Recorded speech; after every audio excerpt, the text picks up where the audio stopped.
In this presentation, we will take a look at multiple choice questions related to managerial accounting decisions and scenarios, going through the questions and then practicing test taking skills with them.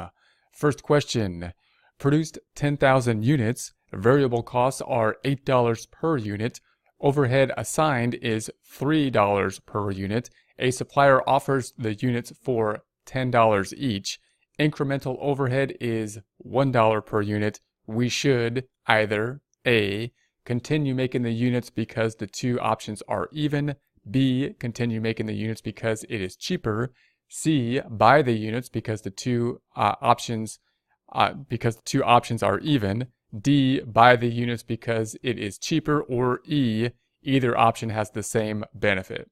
Okay, so we're going to go through this again. This should sound like a common type of scenario that we have. The question is, should we purchase the options or make them internally? That's a common managerial accounting type of question.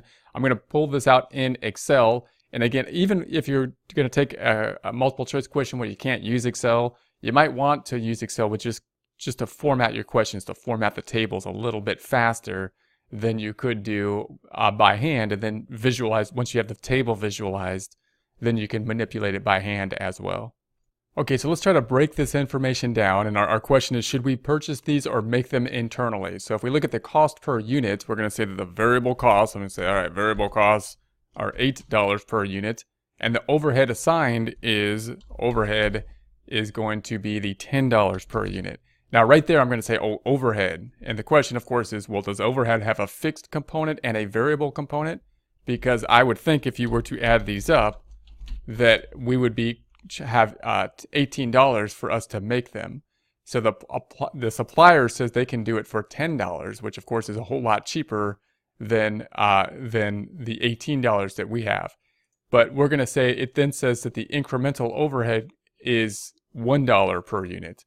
So that means that the overhead cost that we're going to be variable versus fixed, or the cost that is relevant to this decision, because it's incremental overhead, is only $1.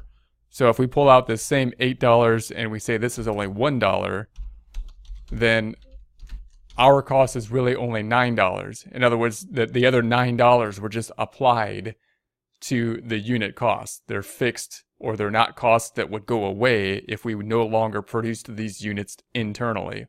So therefore, our actual cost, if we were to stop producing internally, is only $9. We applied $10 because that we're trying to find the internal cost for some internal reason.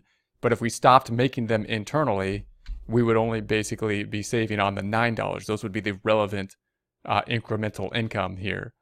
So therefore, that's going to be what we're looking for. So obviously, and this is the normal scenario with these types of questions. It looks like this is a really good deal. Right? We got 10 versus 18. But really, it's only costing us $9 given the actual costs that are relevant, the costs that would go away if we were to make a different decision.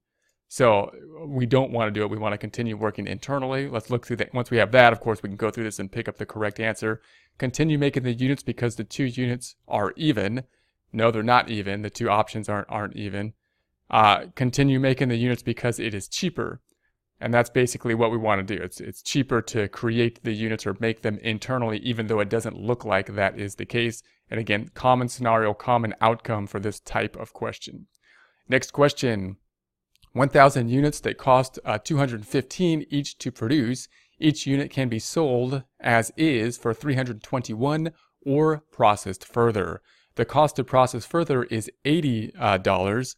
Processed units can be sold for $410. We should either A, sell as is because both options result in the same profit, B, sell as is because it results in increased profit, C, process further because it results in increased profit, or D, either option will result in the same profit, so there is no difference. Okay, so common type of question, should we stop here or should we process further? That's going to be a common managerial accounting type question. Again, we'll break this out in Excel. I would practice in Excel just to practice it, put it in Excel as easy as possible if you have that option when practicing visualizing the tables as you do so. If we break this problem down, note that we have the starting cost here, 1,000 units that cost $215 each to produce. Our question is a process further type cost. So normally we're going to say that this, when we think about whether we should process further or not, is not relevant. All the costs up to the point at which we decide to process further or not are not relevant. We need to think about those costs at the processing further point. So these are costs that would be incurred, in other words, under either scenario, under either choice. Therefore, we're not going to consider them when making the choice as to whether to process further or not. That's kind of the key to the problem. So each unit can be sold for 321. So we can either sell them as is for 321, that would be the revenue or the sales price, or we can process them further. The cost to process them further would be another $80 to process further. And the cost, that would be the cost to process further. So the added cost to process further.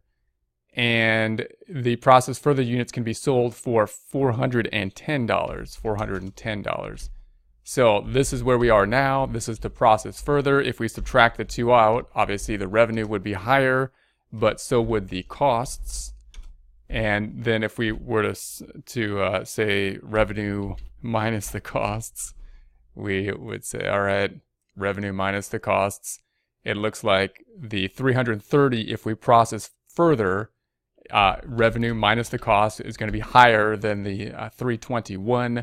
We have the difference of the $9 being the difference. So it looks like we would want to process further in this case. So let's see the answer then. Sell as is because both options result in the same profit. Well, that's not the case because they have different profits.